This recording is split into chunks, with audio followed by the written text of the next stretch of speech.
அவருடைய அந்த டைமிங், அவருடைய அந்த வளம் வந்து ரொம்ப அற்புதமான வளம். அவரெல்லாம் வந்து தமிழ் திரையுலகத்துக்கு கிடைத்த ஒரு பொக்கிஷம் தான் சொல்ல முடியும். ஆனா அவரெல்லாம் இயக்குற வாய்ப்பு எனக்கு கிடைக்கல. அதுதான் ரொம்ப. அவன் நான் நடிகரா அவரோட ஒர்க் பண்ணியிருக்கேன். பயங்கர ஜாலியா இருப்பாரு.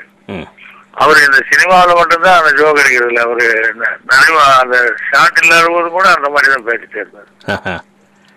அவர் ஒரு தடவை சரியா நடிக்க தெரியாத ஒரு நடிகர் சொன்னாரு நாகேஷ் கிட்ட, நாகேஷ் நான்லாம் வந்து நடிச்சிட்டு இருக்கும் போதே செத்துறணும் அப்படின்னு சொன்னாரு. அதுக்கு அவர் சொன்னாரா, என்கிட்ட சொல்றாரு நாகேஷ், அவன் அந்த மாதிரி சொன்னான், ஏண்டா நீ நடிச்சு எங்களெல்லாம் சாகடிக்கிறது பார்த்தாதா, நடிக்கும் போதே சாகணுமா அப்படின்னு நான் சொன்னேன். பணத்தில் நினைச்சு சொல்ல முடியாதுப்பா, எப்படி சொல்ல முடியாது. நிறைய அனுபவங்களை சொல்லுவார். அது ஒரு கடல். அடுத்து அடுத்த அடுத்த கட்டமாக வருகிறார்கள் செந்தில், வடிவேலு. செந்தில் வந்து நீங்க கவுண்டமணியனுடைய ஒரு ஆன்மா தானே செந்தில். நீங்க செந்தில் வந்து கவுண்டமணி இல்லாம பார்க்கவே முடியாது நம்மளால. ஆமா ஆமா ஆமா, நிச்சயமா. அந்த அளவுக்கு அவங்களுக்குள்ள அந்த ஜோடி பொருத்தம் அற்புதமா. ஒரு எம்ஜிஆர் சரோஜாதேவி மாதிரி ஒரு ஒரு ஹீரோ ஹீரோயின் ஜோடி மாதிரி அவங்க அமைஞ்சிட்டாங்களே. அது வந்து அவருக்கு அடி வாங்கினா தான் அவருக்கு மகிழ்ச்சியா இருக்கும். மகிழ்ச்சி. இவர் அடி வாங்கினா தான் மக்களுக்கும் அது மகிழ்ச்சியா இருக்கும். அவரே சொல்வாரு, என்ன மாதிரி எத்தனை முடல்கள் தான் இவரை போட்டு நான் அடிக்கிறது, எனக்கே தாங்க முடியல. அடிக்கிறேன், நீங்க அடிக்கிறனால எனக்கு பணம், என்ன அடிக்கிறனால உங்களுக்கு பணம், சம்பாதிச்சுட்டு போன அந்த மாதிரி அவங்க வந்து நல்ல வெளியான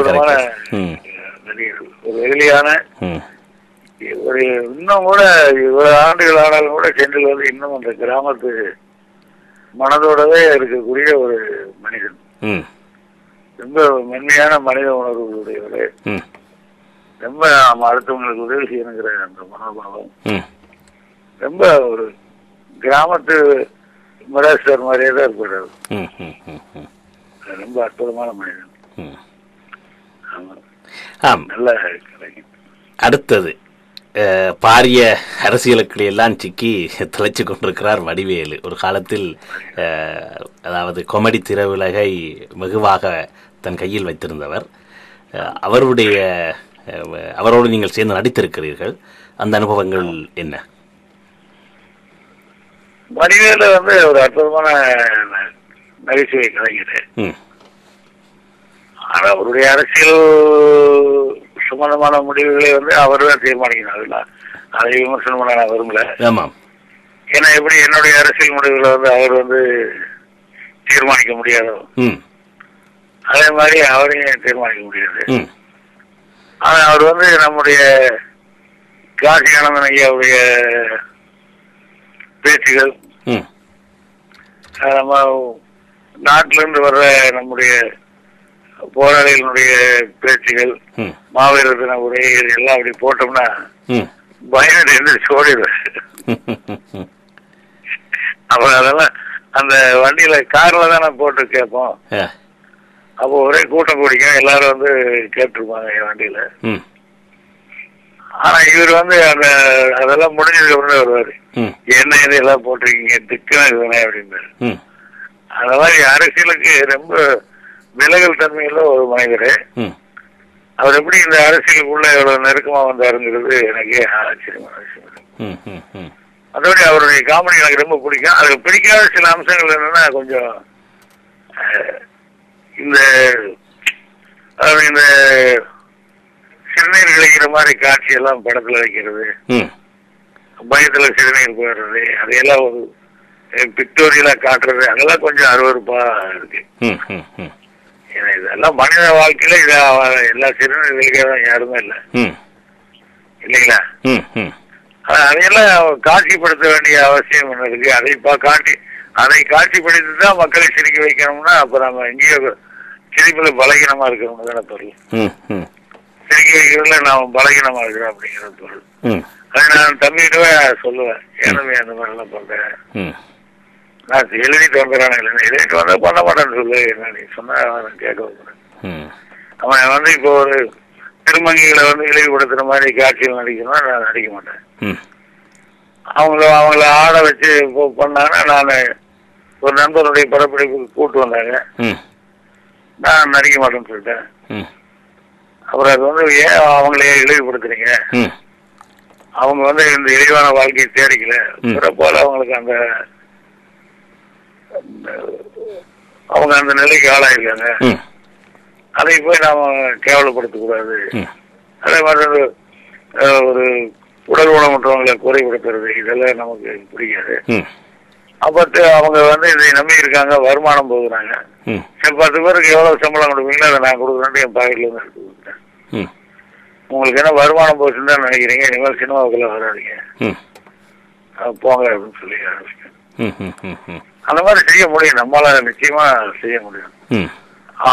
அவங்க கூட்டு வந்தாங்க, இவங்க கூட்டு வந்தா அவங்க கிட்ட நம்ம போராடிட்டு ஆகணும். அந்த மாதிரியான காட்சிகளை எல்லாம் தவிர்த்துட்டா நல்லா இருக்கிறது என்னுடைய அபிப்பிராயம். அதான் வடிவேலுக்கிட்ட என்னுடைய மைனஸா நான் நினைக்கிறது. ஆனா மிகச்சிறந்த காமெடி தான் அவர் வந்து கொஞ்ச நேரம் அந்த இரவு ஏதோ கொஞ்சம் மன வேதனைகள் அதெல்லாம் இருந்தாலும் தான் அந்த காமெடி ஒன்றுங்களேன், காமெடிக்கு இப்ப எல்லா தொலைக்காட்சியிலையும் ஒரு போர்ஷன் போடுறாங்க. அதை பார்த்தோம்னா கொஞ்சம் மகிழ்ச்சியாகவும் சந்தோஷமா இருக்கும். அதை பார்த்துட்டோம்னா கொஞ்சம் அந்த கவலைகள்லாம் கொஞ்சம் மறந்து போகும், உதவிப்படுத்து. அந்த அளவுக்கு அவரு சிறப்பானவராக இருக்கு.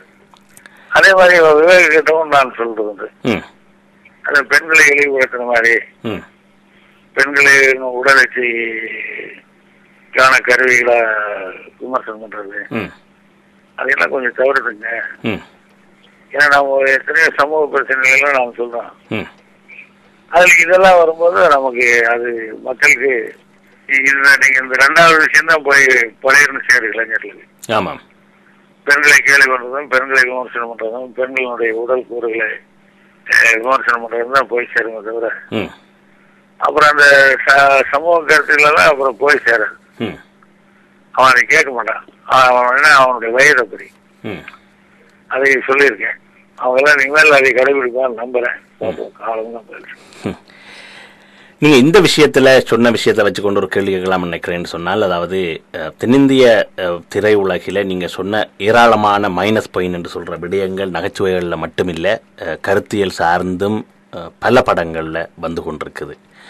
அதாவது பெண்களை இழிவுபடுத்துறது, பெண்களை வியாபார பொருட்களாக பயன்படுத்துவது, அல்லது இப்ப கடைசியாக வந்த இந்த ஆரணிய காண்டம் படத்தை பற்றி நான் உண்மையில் அந்த படத்தை பார்க்கவில்லை, பார்த்த என்னுடைய நண்பர்கள் சொன்னார்கள், அதிலே அந்த இளைஞர்கள் ஆரம்பத்திலே டயலாக் பேசுகின்ற பொழுது பெண்கள் தொடர்பாக அவர்கள் பேசுகின்ற டயலாக்கும் எங்களுடைய அந்த மரபு சார்ந்த விடயங்களை அல்லது பண்பாடுகளை கேள்விக்குள்ளாக்குற சில டயலாக், ஆண்டியை கலெக்ட் பண்றது எப்படி என்ற டயலாக், இவை எல்லாமே இன்று சினிமாவிலே வந்திருக்கின்ற பொழுது உங்கள் போன்ற இந்த கருத்தியல் தொடர்பாக போராடுகிறவர்களால் இந்த தமிழக சினிமாவுக்குள் இத்தகைய மாற்றங்களை கொண்டு வருவது எப்படி கடினமாக இருக்கிறதா, அல்லது உங்களுடைய அனுபவங்கள் என்ன?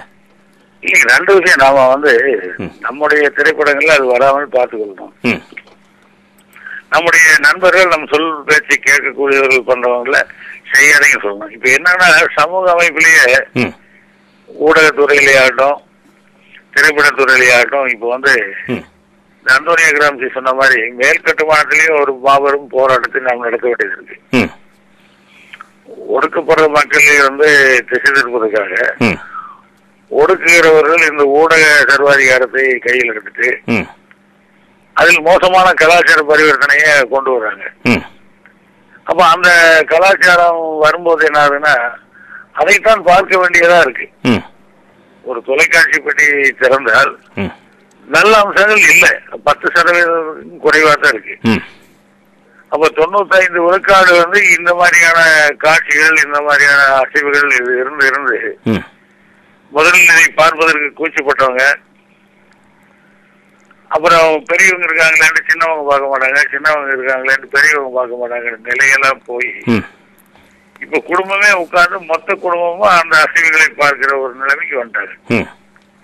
அப்ப அவரு அந்த அந்தோனிய கிராம்சி அழகாக சொல்லும் போது, இந்த ஊடகத்துறை வளரும் போது பார்வையாளனுக்கும் பங்கேற்பவனுக்கும் இடையில் இருக்கக்கூடிய இடைவெளி குறைந்து பார்வையாளனை பங்கேற்பவனாக மாறிவிடுவார் அப்படிங்கிறார். அதைத்தான் வந்து இப்ப இந்த உலகத்தில் இருக்கக்கூடிய வெள்ளாதிக்க சக்திகளை செய்து இன்னைக்கு என்ன இந்த மாதிரி ஊடகத்துறையில என்ன பண்ணதான் இந்த லைவ் ஷோக்கள் எல்லாம் நடத்தி இந்த இவன் வந்து பார்வையாளனா இருந்தானா அவனையே வந்து ஆட வைக்கிறான் இல்லைங்களா? அவனே வந்து இந்த நடன போட்டிகளில் கலந்துக்கிறான், அவனே வந்து இந்த பாடல் போட்டிகளில் கலந்துக்கிறான். அப்ப என்ன ஆகுதுங்க, அந்த பாடல் போட்டிகளில் கலந்துக்கிறவங்கள வந்து என்ன சினிமாவில் அந்த மோசமான பாடல் வரை இருக்குதோ அதை தானே பாடுறான். என்ன மோசமான உடல் அசைவுகள் இருக்கு அதை அந்த பெண்கள் குழந்தைகள் ஆடுறாங்க. அப்ப நவீன ஆடும்போது நாம விமர்சனமா குறையா நாம சொல்றோம். ஆனா அந்த ஆட்டத்தை நம்ம பேத்தி ஆடும்போது நாம ரசிக்கணும். அப்ப இங்க எங்க என்ன ஆகுதுங்க, நவீனா நம்ம குடும்பத்துக்குள்ளேயே இருக்கா. ஒவ்வொரு குடும்பத்திலையும் ஒரு கவர்ச்சி நிலையை நம்மள அறியாம உருவாக்கிட்டு இருக்கோம். இதற்கு எதிரான ஒரு கலாச்சார யுத்தத்தை நாம் தொடர்ந்து நடத்த வேண்டிய அவசியம் கட்டாயம் நமக்கு இருக்கு. அதை செஞ்சால்தான் வந்து இதை மாற்ற முடியுமே தவிர, நம்மை பொறுத்தவரை நாம அதுக்கு அந்த போர்ல ஒரு கூறா நல்ல படங்களை எடுப்பது. இப்போ நிறைய இயக்குநர்கள் வந்துட்டு இருக்காங்க, ஜனநாதன், அமீர், லிங்குசாமி, இந்த மாதிரி நிறைய இயக்குநர்கள், வசந்தபாலன், இப்படிப்பட்ட நல்ல இயக்குநர்கள் வந்து ஒரு அற்புதமான படங்களை எல்லாம் கொண்டு வராங்க. இப்போ அந்த கனவாணி, தென்மேற்கு பருவக்காற்று, இந்த மாதிரி அற்புதமான அந்த எதிர்வினையை நம்ம இப்படித்தான் ஆற்ற முடியும்னு நான் கருதுறேன். அதாவது நல்ல படங்களை தயாரிப்பதன் ஊடாகத்தான் அவற்றை சாதிக்க முடியும்னு நினைக்கிறீங்க? சாதிக்க முடியும். அதுக்கான சக்தியில நாம் வளர்த்தெடுக்கணும். ஆமாம். அதுக்காக போராடுறவங்களுக்கு உதவி செய்யணும். அவங்களுக்காக நாம வந்து சம்பளத்தை பத்தி கவலைப்படாம போய் நடிச்சு கொடுக்கணும். அதான் அப்புறம் அவங்களுக்கு நாம செய்யற ஒரு பொருளியல் ரீதியான சப்போர்ட் அதுதானே. சம்பளத்தில் நடிச்சு கொடுக்குறது, படங்கள் வெளிவரதுக்கான உதவிகளை செய்யறது. அப்படியே லைன்ல இருங்கோ மணிவண்ணன். இன்னொரு நேர் நினைக்கிறார்.